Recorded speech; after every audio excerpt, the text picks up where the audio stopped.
The Elementary Particles, or Atomized, by Michel Houellebecq, translated from the French by Wynne. Prologue.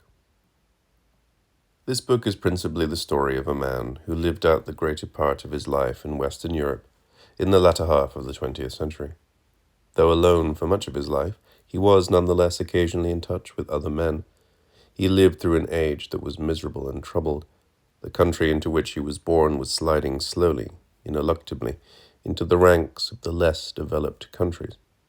Often haunted by misery, the men of his generation lived out their lonely, bitter lives. Feelings such as love, tenderness, and human fellowship had, for the most part, disappeared. The relationships between his contemporaries were at best indifferent, and, more often, cruel. At the time of his disappearance, Michel was unanimously considered to be a first-rate biologist and a serious candidate for the Nobel Prize. His true significance, however, would not become apparent for some time. In Jasinski's time, philosophy was generally considered to be of no practical significance, to have been stripped of its purpose.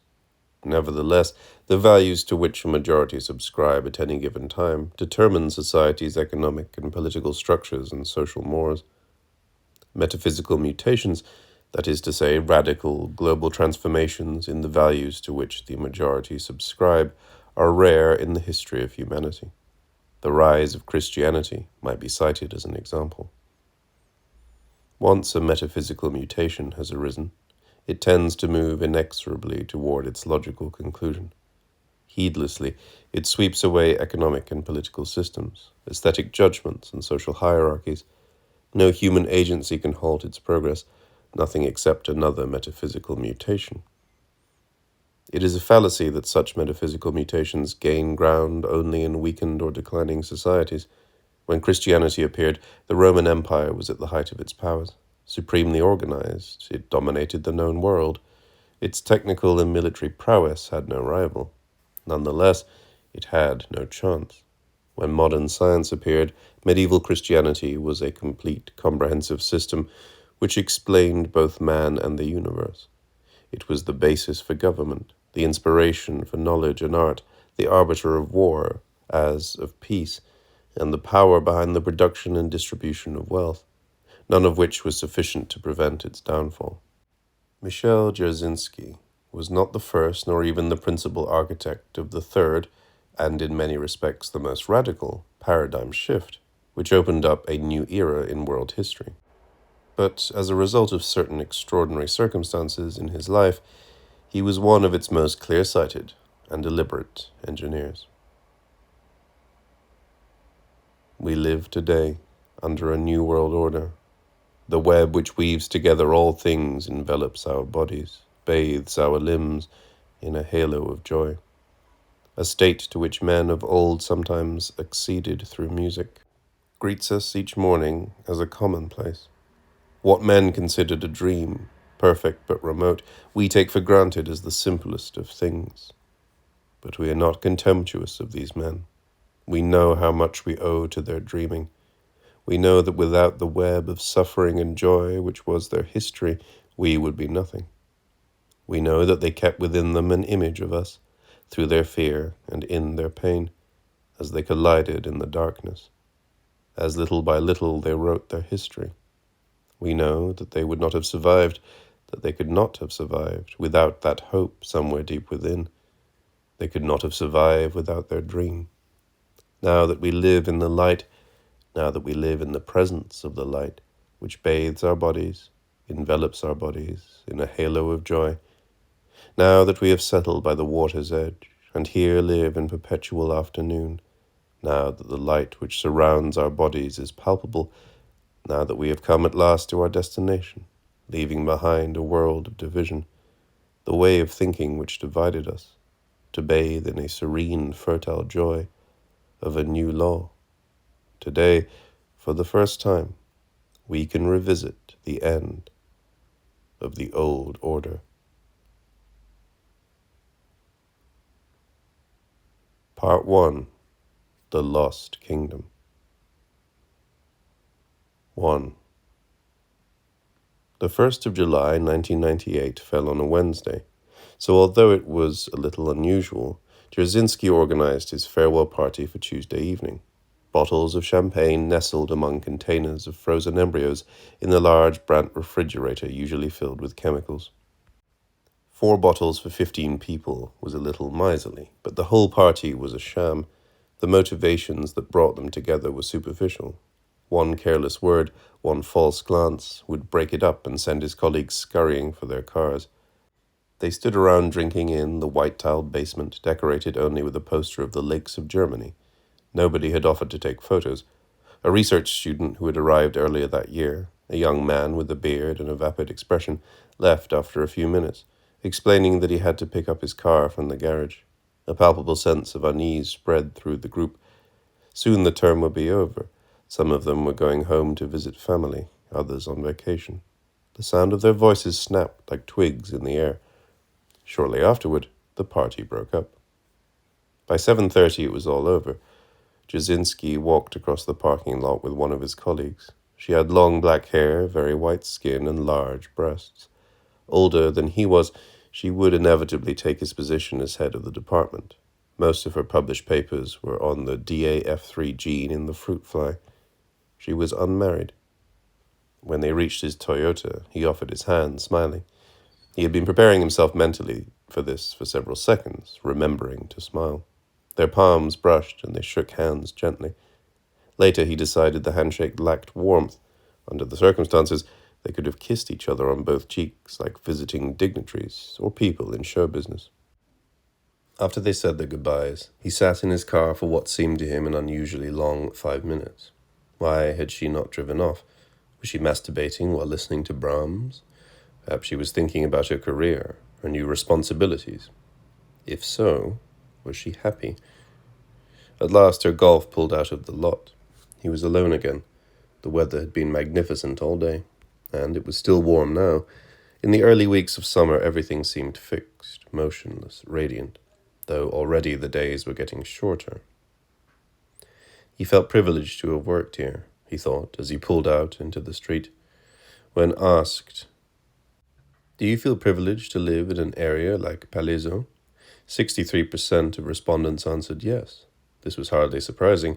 The buildings were low, interspersed with lawns. Several supermarkets were conveniently nearby. The phrase quality of life hardly seemed excessive for such a place.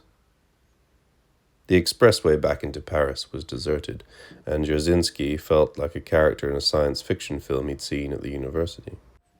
The last man on Earth after every other living thing had been wiped out. Something in the air evoked a dry apocalypse. Dzerzhinsky had lived on the Rue Frémicourt for 10 years, during which he had grown accustomed to the quiet. In 1993, he had felt the need for a companion, something to welcome him home in the evening. He settled on a white canary. A fearful animal, it sang in the mornings, though it never seemed happy. Could a canary be happy? Happiness is an intense, all-consuming feeling of joyous fulfillment akin to inebriation, rapture, or ecstasy. The first time he took the canary out of its cage, the frightened creature shit on the sofa before flying back to the bars, desperate to find a way back in. He tried again a month later. This time the poor bird fell from an open window. Barely remembering to flutter its wings, it landed on a balcony 5 floors below, on the building opposite. All Michel could do was wait for the woman who lived there to come home, and fervently hope that she didn't have a cat. It turned out that she was an editor at Vinton and worked late. She lived alone. She didn't have a cat. Michel recovered the bird after dark. He was trembling with cold and fear, huddled against the concrete wall. He occasionally saw the woman again when he took out the garbage. She would nod in greeting, and he would nod back. Something good had come of the accident. He had met one of his neighbors. From his window he could see a dozen buildings, some 300 apartments. When he came home in the evening, the canary would whistle and chirp for 5 or 10 minutes. Michel would feed the bird and change the gravel in its cage. Tonight, however, silence greeted him. He crossed the room to the cage. The canary was dead, its cold white body lying on the gravel. He ate a Monoprix TV dinner, monkfish and parsley sauce, from their gourmet line. washed down with the mediocre Valdepeñas. After some hesitation, he put the bird's body into a plastic bag, which he topped off with a beer bottle and dumped in the trash chute. What was he supposed to do? Say mass? He didn't know what was at the end of the chute. The opening was narrow, though large enough to take the canary. He dreamed that the chute opened onto vast garbage cans filled with old coffee filters, ravioli and tomato sauce, and mangled genitalia. Huge worms, as big as the canary and armed with terrible beaks, would attack the body, tear off its feet, rip out its intestines, burst its eyeballs. He woke up trembling. It was only 1 o'clock. He swallowed 3 Xanax. He ended his first night of freedom. 2. On 14th December 1900, in a paper to the Berlin Academy entitled Zur Theorie des Gesetzes der Energieverteilung in Normalspektrum, Max Planck introduced the idea of quantum energy. It was a concept that would play a decisive role in the evolution of physics. Between 1900 and 1920, Einstein, Bohr, and their contemporaries developed a number of ingenious models which attempted to reconcile this idea with previous theories. Not until the 1920s did it become apparent that such attempts were futile. Niels Bohr's claim to be the true founder of quantum mechanics rests less on his own discoveries than on the extraordinary atmosphere of creativity, intellectual effervescence, openness, and friendship he fostered around him. The Institute of Physics, which Bohr founded in Copenhagen in 1919, welcomed the cream of young European physicists. Heisenberg, Pauli, and Born served their apprenticeships there. Though some years their senior, Bohr would spend hours talking through their hypotheses in detail. He was perceptive and good-humored, but extremely rigorous.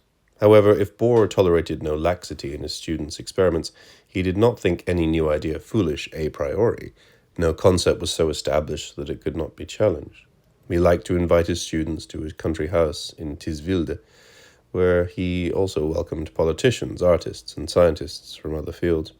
Their conversations ranged easily from philosophy to physics, history to art, from religion to everyday life.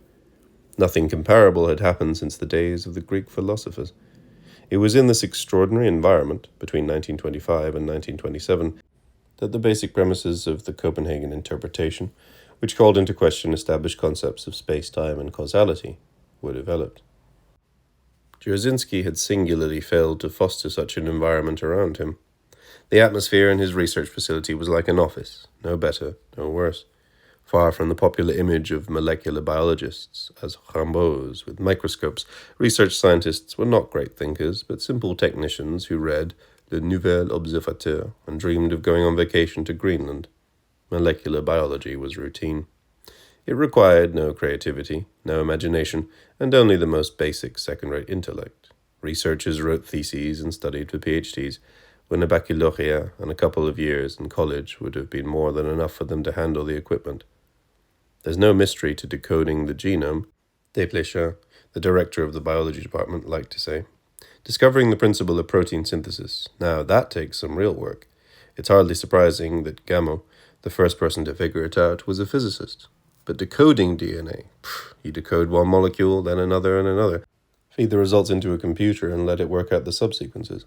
You send a fax to Colorado. They're working on gene B27. We're working on C33. It's like following a recipe. From time to time, someone comes up with an inconsequential improvement in equipment, and they give him the Nobel Prize. It's a joke. The 1st of July was oppressively hot.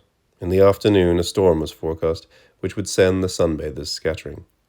Desplechin's office on the Quai Anatole France looked out onto the river. Opposite, on the Quai des Tuileries, homosexuals, many of them wearing thongs, walked around in the sunshine.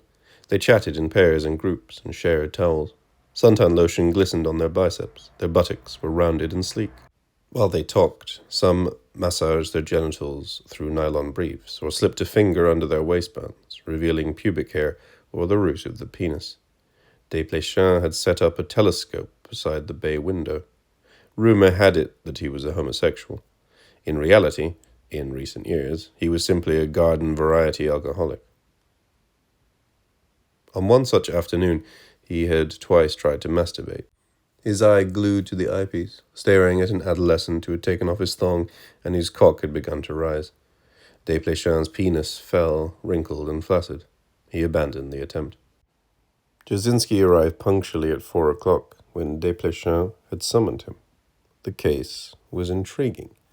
Certainly it was common for a researcher to take a year's sabbatical to work in Norway or Japan, or another of those sinister countries where middle-aged people commit suicide en masse. Others, especially in the Mitterrand years, when greed reached its dizziest heights, went to venture capitalists and set up companies to exploit some molecule or another commercially. Many of them had succeeded in basely profiting from the knowledge they had acquired during their years of pure research to amass considerable fortunes. But for Jasinski to take a sabbatical with no plan, no goal, nor the merest hint of an excuse was incomprehensible. At 40, he was already head of the department, with 15 researchers working under him. He reported directly to Desplechin, in theory at least. His team was widely considered to be one of the best in Europe, and their results excellent. What was wrong with the man? Desplechin forced himself to be upbeat. So, any idea what you're going to do with yourself? There was a long silence before Jasinski answered soberly, Think. This was hardly a promising start, but Desplechin kept up his cheerful facade. Any personal projects? He stared into the thin face, his sad, serious eyes, and suddenly felt intensely embarrassed. What personal life? He had plucked Jasinski from the University of Orsay 15 years ago. It had proved to be an excellent choice. Jasinski was a disciplined, inventive, and rigorous researcher who had built up an impressive body of work in the intervening years.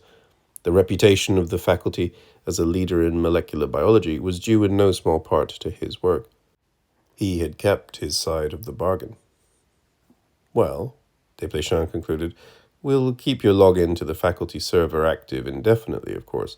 You'll have access to the results and the intranet and so forth. If you need anything, please don't hesitate to get in touch. After Jasinski left, Desplechin went back to the bay window. He was sweating slightly. On the far bank, a young, dark-haired Arab boy was taking off his shorts. Fundamental questions remained to be answered in biology. Biologists acted as though molecules were separate and distinct entities linked solely by electromagnetic attraction and repulsion. Not one of them, he was sure, had even heard of the EPR paradox or the aspect experiments, nor taken the trouble to study developments in physics since the beginning of the century. Their view of the atom had evolved little from that of Democritus. They accumulated reams of repetitive statistics in the hope of finding some immediate industrial application, never realizing that their very methods were now threatened. He and Jasinski were probably the only members of the National Scientific Research Center who had studied physics and who understood that once biologists were forced to confront the atomic basis of life, the very foundations of modern biology would be blown away. Desplechin thought about this as night fell over the Seine. He could not begin to imagine where Jasinski's thinking might lead. He did not even feel able to discuss it with him. He was almost 60 years old, and intellectually he felt that he was over the hill. The homosexuals had left now, and the bank was deserted. Desplechin couldn't remember when he last had an erection. He waited for the storm. 3. The storm broke at about 9 o'clock that evening. Jasinski listened to the rain and sipped cheap Armagnac. He had just turned 40. Perhaps he was having a midlife crisis. Improved living standards meant that a 40-year-old nowadays was in excellent physical shape. The first signs that one had crossed a threshold, whether in physical appearance or in the slowing of the body's responses, and begun the long decline toward death, tended to appear at 45, perhaps 50. In any case, the typical midlife crisis was sexual, a sudden frantic pursuit of young girls. This was hardly the case for Jasinski. He used his cock to piss, nothing more. The following morning he got up at 7, took his copy of Werner Heisenberg's autobiography, Physics and Beyond, and headed for the Champ de Mars. The dawn was limpid and cool. He'd owned the book since he was 17. He sat under a plane tree on the Allée Victor Cousin and reread the chapter in which Heisenberg, recounting his years as a student, tells of his first encounter with atomic theory. It must have been in the spring of 1920. The end of the First World War had thrown Germany's youth into a great turmoil. The reins of power had fallen from the hands of a deeply disillusioned older generation, and the younger one drew together in an attempt to blaze new paths, or at least to discover a new star by which they could guide their steps in the prevailing darkness. And so, one bright spring morning, some 10 or 20 of us, most of them younger than myself, set out on a ramble which, if I remember correctly, took us through the hills above the western shore of Lake Starnberg. Through gaps in the dense emerald screen of beach, we caught occasional glimpses of the lake beneath, and of the tall mountains in the far distance. It was here that I had my first conversation about the world of atoms, which was to play such an important part in my subsequent life. At around 11, the heat began to become oppressive, and Michel went back to his apartment. He undressed completely and lay down. In the 3 weeks that followed, he barely moved. It is easy to imagine that a fish, bobbing to the surface to gulp the air, sees a beautiful but insubstantial new world. Then it retreats to its world of algae, where fish feed on one another. But for a moment it has a glimpse of a different, a perfect world, ours. On the evening of 15th July, he phoned Bruno. His half-brother's voice on his answering machine was coolly ironic over a jazz riff. Bruno had a leather jacket and a goatee. To enhance his streetwise image, he smoked cigarillos, worked on his pecs, and talked like a character from a second-rate cop show. Bruno was definitely in the throes of a midlife crisis. Was Michel. A man in a midlife crisis is asking only to live a little more, a little longer. Michel, on the other hand, had had enough. He could see no reason to go on. That evening, he stumbled on a photo taken at his primary school in Czerny, and he cried. The child in the photograph sat at his desk, holding a textbook open in front of him. The boy smiled straight at the camera, happily, confidently. It seemed unthinkable to Michel that he was that boy. The child did his homework, worked hard in class, with an assured seriousness. He was just beginning to discover the world, and what he saw did not frighten him. He was ready to take his place in society.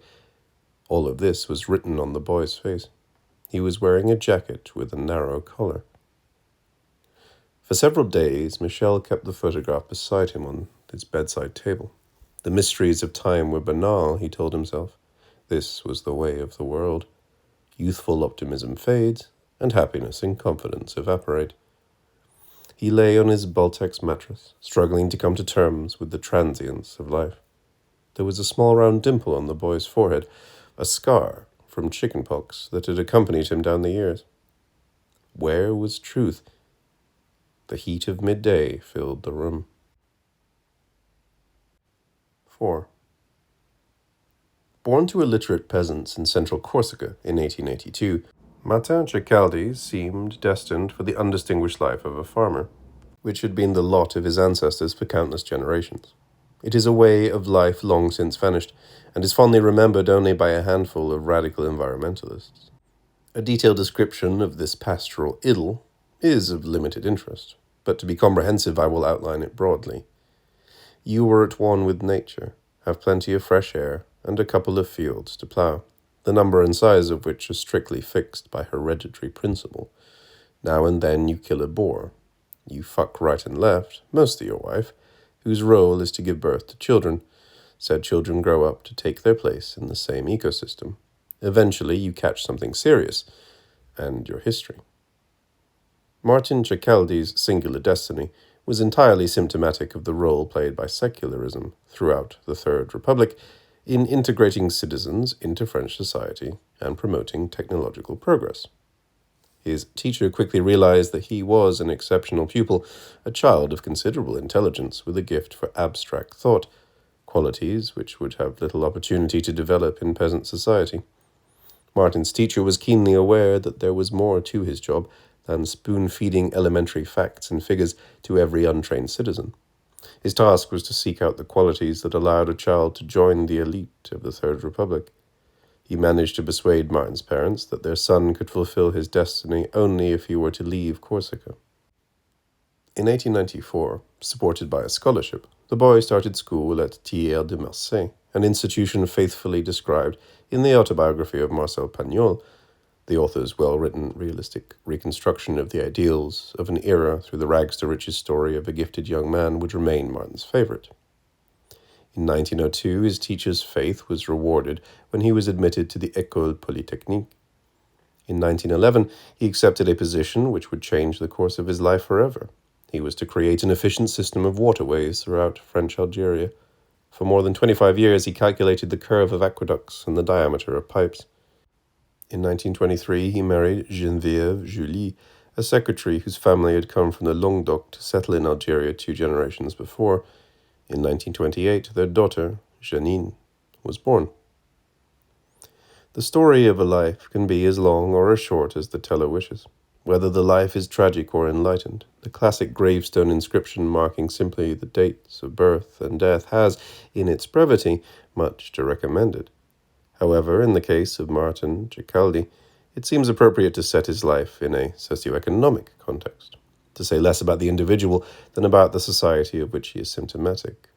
Carried forward by the sweep of history and their determination to be a part of it, symptomatic individuals lead lives which are, in the main, happy and uncomplicated. A couple of pages are sufficient to summarize such a life.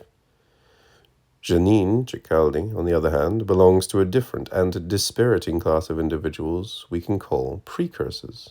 Well adapted to their time and way of life on the one hand, they are anxious, on the other hand, to surpass them by adopting new customs or proselytizing ideas still regarded as marginal. Precursors, therefore, require a more detailed study, especially as their lives are often tortuous or confused. They are, however, merely catalysts, generally of some form of social breakdown, without the power to impose a new direction on events. Which role is the preserve of revolutionaries and prophets? From an early age, it was clear to Martin and Geneviève Ceccaldi that their daughter was extraordinarily intelligent, at least as brilliant as her father. She was an independent girl. She lost her virginity at the age of 13, a remarkable achievement given the time and place. She spent the war years, uneventful for the most part in Algeria, going to dances and balls in Constantine and later Algiers, while somehow managing to sustain flawless grades term after term. So it was that, with a first-class baccalaureate and considerable sexual experience, Janine left Algiers for Paris in 1945 to study medicine. Post-war France was a difficult and troubled society. Industrial production was at an all-time low, and rationing would continue until 1948. Even so, a privileged few on the margins of society already showed symptoms of the mass consumption of sexual pleasure, a trend originating in the United States that would sweep through the populace in the decades that followed. As a student in Paris, Janine had a ringside seat during the existential years. She danced to bebop at the Tabou with Jean-Paul Sartre. Though unimpressed by the philosopher's work, she was struck by his ugliness, which almost amounted to a handicap. They did not meet again. She herself was a stunning Mediterranean beauty and had many lovers before she met Serge Clément in 1952, while he was completing his surgical internship. "You want to know what my dad was like?" Bruno liked to say years later. "Give a gorilla a mobile phone, and you've got the general idea." Obviously, Serge Clément could not possibly have had a mobile phone at the time, but he was, it has to be admitted, somewhat hirsute. Though certainly not handsome, he had a simple, uncomplicated virility which seduced Janine. Moreover, he had plans. While traveling in the United States, he had become convinced that plastic surgery offered excellent career prospects for an ambitious young surgeon. The use of sex in marketing and the simultaneous breakdown of the traditional couple, together with the economic boom he sensed was coming to post-war Europe, suggested a vast untapped market which Serge Clément was among the first in Europe, certainly the first in France, to identify. His only problem was money. He needed funds to start out in business. Martin Ceccaldi, impressed by his future son-in-law's entrepreneurial spirit, agreed to lend him the money. Clément's first clinic opened in Neuilly in 1953. Promoted in a series of positive articles in women's magazines, then rapidly expanding, it proved an outstanding success, and Serge opened a second clinic in 1955 in the hills above Caen. Janine and Serge were what would later be called a modern couple, and it was something of an accident that Janine got pregnant by her husband. She decided, however, to have the child, believing that maternity was something every woman should experience. It was an uneventful pregnancy, and Bruno was born in March 1956. The couple quickly realized that the burden of caring for a small child was incompatible with their ideal of personal freedom, so in 1958 they agreed to send Bruno to Algeria to live with his maternal grandparents. By then, Janine was pregnant again, this time by Mark Jasinski. Lucien Jasinski had left Katowice in 1919, hoping to find work in France, or more exactly, fled the misery and famine of the small mining community into which he had been born 20 years earlier. In France, he found work on the railways as a labourer before being promoted to track maintenance. He married Marie Leroux, also employed by the railways, who was the daughter of a newspaperman from Burgundy, and fathered 4 children before dying in an Allied bombing raid in 1944. Mark, their third child, was 14 when his father died. He was an intelligent boy, serious, perhaps a little sad. In 1946, with the help of a neighbor, he got a job as a junior electrician at the Pathé Studios in Joinville, where it was immediately apparent that he had a talent for film. Given the most rudimentary instructions, he could set up and light a set before the lighting cameraman had even arrived. Henri Alequin was impressed by the boy's work, and when he joined the ORTF, shortly after broadcasting began in 1951, he invited Mark to be his assistant. When he met Janine in 1957, Mark was shooting a documentary on the Tropézienne. Focusing principally on Brigitte Bardot, Et Dieu créa la femme, released in 1956, marked the beginning of the Bardot legend. It also covered the artistic and literary scene around Saint-Tropez, with particular emphasis on what would later be called la bande à Sagan. Janine was fascinated by this milieu, which, despite her wealth, was closed to her. She seemed to be genuinely in love with Mark. She convinced herself that he had the makings of a great director, which probably was true. Mark made cinéma vérité documentaries. Using minimal lighting and the careful placement of objects, he could conjure disturbing scenes reminiscent of Edward Hopper, calm, prosaic, but quietly desperate. Though he was surrounded by celebrities, his gaze never seemed more than indifferent. He filmed Sagan and Bardot as he might a lobster or a squid, with the same attention to detail. He spoke to no one, befriended no one. He was genuinely fascinating. Janine had divorced Serge in 1958, shortly after they had packed Bruno off to her parents. It was an amicable separation, with both parties admitting fault. Serge was generous, giving Janine his share of the Caen clinic, which guaranteed her a comfortable income. Mark proved no less a loner, after he and Janine moved into a villa in Saint-Maxime. She nagged him constantly, telling him he should work on his career as a director. He agreed, but did nothing, simply waiting for the next documentary opportunity to come his way. If she arranged a dinner party, he would eat in the kitchen before the guests arrived, and then go walking on the beach. He would return just as the guests were leaving, and explain that he was editing a film. The birth of his son in 1958 clearly disturbed him. He would stand for minutes at a time staring at the child, who bore an uncanny resemblance to him. The same angular face, high cheekbones, and piercing green eyes. Shortly afterwards, Janine began to be unfaithful. He was probably hurt by her infidelity, but it was impossible to tell, as he spoke less and less. He spent his time building and photographing small altars of pebbles, driftwood, and seashells under the blazing sky.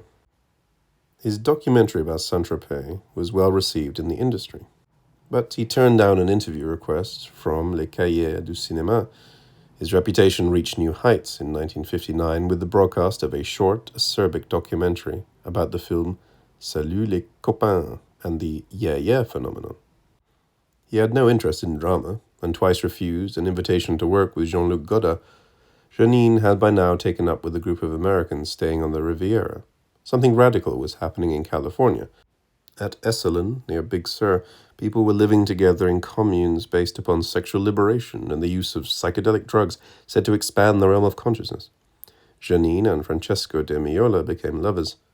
An Italian-American, he had met Ginsberg and Aldous Huxley, and was one of the founding members of the Esalen Commune. In January 1961, Mark traveled to China to shoot a documentary about the new communist society emerging in the People's Republic. He arrived back in Saint-Maxime on the afternoon of 23rd June. The house seemed deserted. A girl of about 15 sat naked and cross-legged on the floor of the living room. "Gone to the beach?" she finally said listlessly, before sinking back into torpor. In Janine's bedroom he found a large, bearded man, naked and visibly drunk, lying snoring across the bed. Listening, Mark thought he could hear cries or moans. Pushing open the door of one of the upstairs bedrooms, he smelled a retch-inducing stench. The sun flared violently through the huge bay window onto the black and white tiles, where his son crawled around awkwardly, slipping occasionally in pools of urine or excrement. He blinked against the light and whimpered continuously. Sensing a human presence, the boy tried to escape. When Mark picked him up, the child trembled in his arms. Mark left the house and bought a child's car seat from a nearby shop. He wrote a short note to Janine, strapped his son into the car, climbed in, and headed north. When he reached Valence, he turned into the Massif Central. It was getting dark. From time to time, between the hairpin bends, he glanced back at his sleeping son and felt overcome by a strange emotion. Subsequently, Michel's grandmother, who had retired to live in the Yonne, brought him up. His mother moved to America shortly afterwards to join Diemola's commune. He would not see her again until he was 15. He saw little of his father either. In 1964, Mark went to Tibet to film a documentary about the Chinese occupation. He wrote to his mother to say he was well and to tell her how much he admired Tibetan Buddhism, which the Chinese were brutally eradicating. After that, silence. The French government registered a protest with the Chinese authorities, but there was no response. Though no body was ever found, he was officially presumed dead a year later.